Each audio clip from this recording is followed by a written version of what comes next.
NBA All-Star Game, new format, Pagasugdan Karong Adlawa.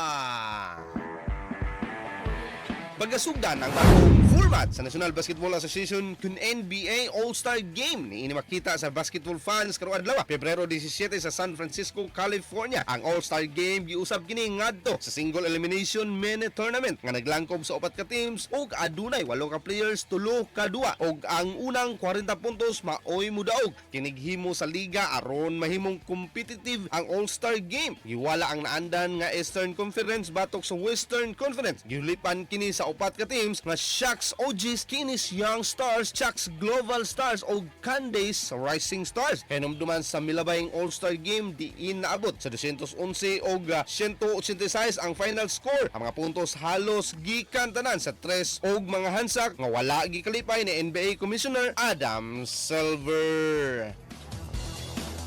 Alang sa FM Balita sa buntag kini si Idol B di kapungan sa pagkatod sa naguna ug labas nga balita. Tatak Armet, Tatak IFM Balita.